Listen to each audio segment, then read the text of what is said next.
Okay, good morning everybody and welcome back. This is Ryan from the Biosoil Company. We're just at our home garden. I just wanted to start here actually today because this is a rose bush we planted a few years ago, maybe 3 or 4 years ago, and it started off with just a couple little sticks. And now it's blooming pretty well. And then this tree here actually, this is the beginning of this tree's 4th year. And I think what's interesting about these two items is it's a testament to what we are doing with the soil, the biochar, the compost, the bio-tea, the micronutrients, all the minerals. It really helps things kind of explode. And I mean, this tree is in really good health. So we're just gonna do a full garden tour right now. We've got some plants that are going in. We transplanted some of our plants. Some of our flowers, actually, I'm sorry. These are kale and spinach that were overwintered. And then here in this section is actually this is half of our garlic. So we can see how good that looks. The garlic is doing really well. I'll probably pull a bulb soon.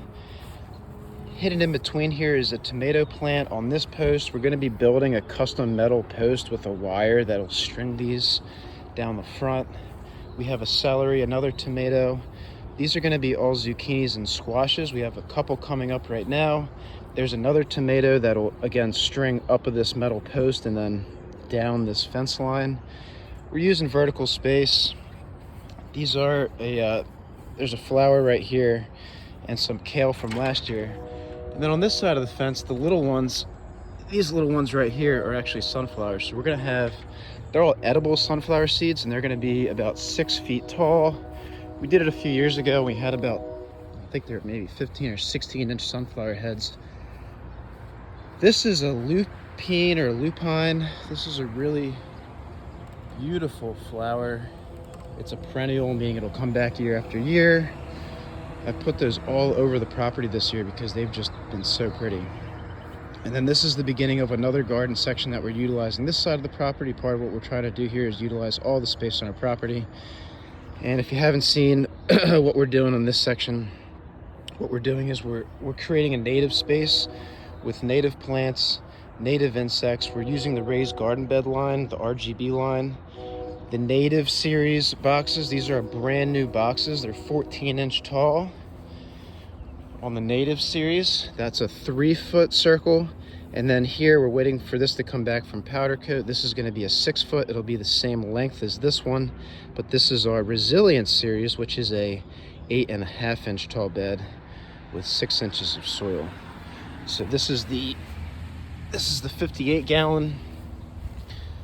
This is the 26-gallon. That's a 52-gallon. I think the other big one's about a 118-gallon. So not much else to see over here yet, but we're gonna just take a walk, then check out our brand new 10 by 20 foot bed.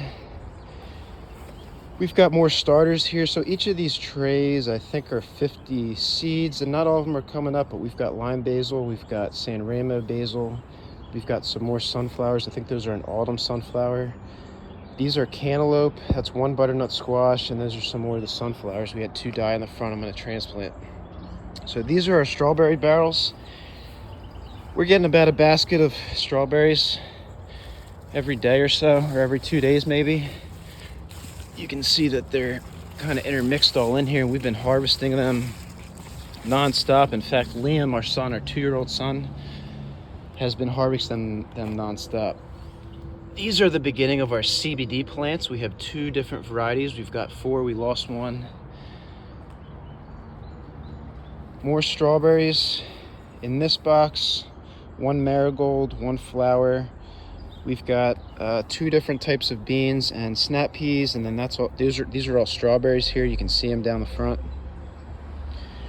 Strawberries intermixed with tomatoes.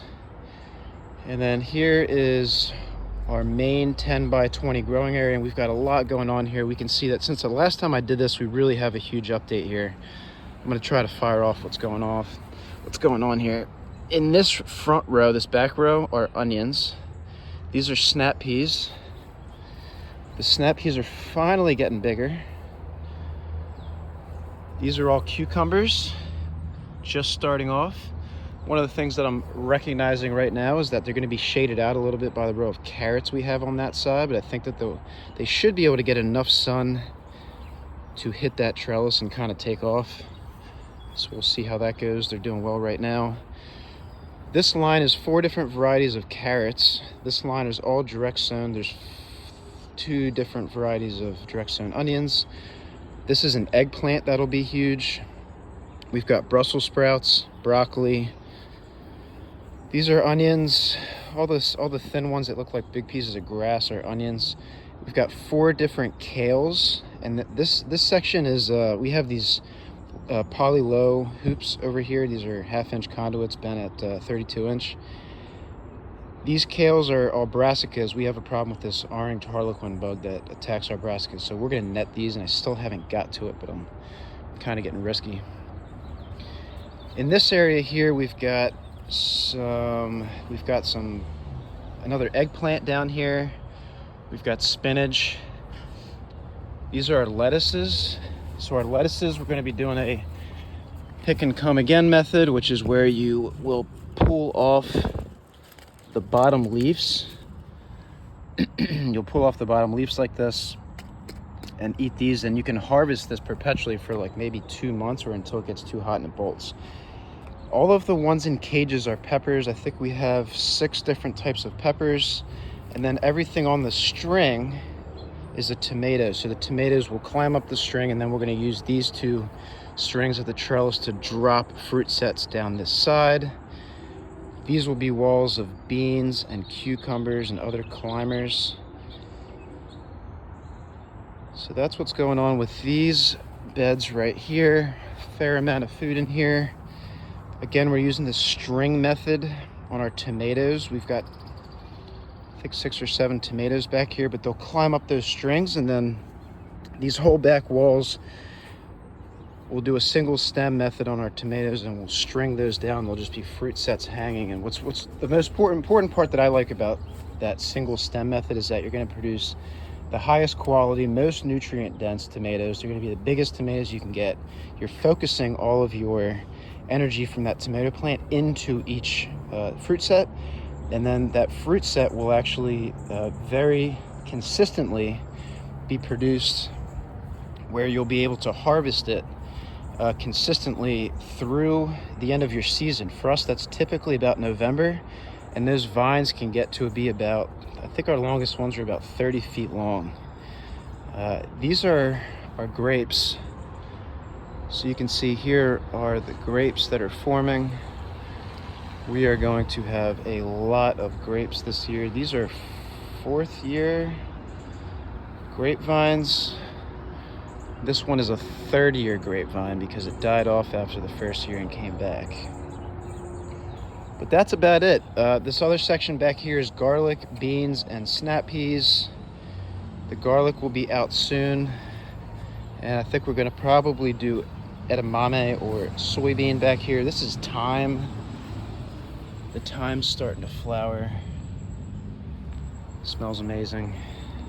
So that's what we got going on right now. I think it is somewhere in late May, maybe like May 20th or so. I don't really know. Time's been flying. But that's the garden.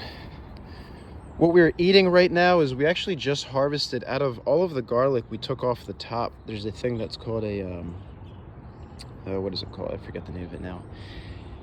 Escape. And we cut all the scapes off. We're gonna blend those up and make some garlic, some type of garlic medley. And these are radishes. This is our first set of radishes on each side of the tomato. These are also beets. These rows in here are beets. So yeah, there's a not quick walkthrough tour of the garden, but you can see that it is flourishing.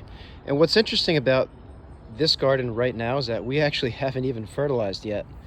And part of that is just because I have been really busy in trying to buy bulk amounts of ingredients to start making our blends.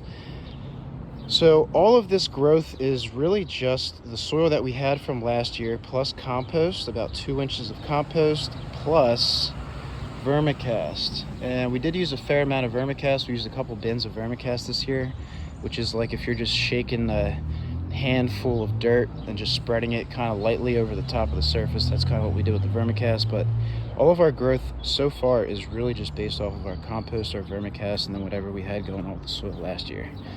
So doing pretty good, and hopefully everybody will be able to learn something from this. If you liked this content, please throw me a like and subscribe to the channel for more. We're going to be following our journey here and tips and tricks and things like that. So like and subscribe, and we'll see you on the next one.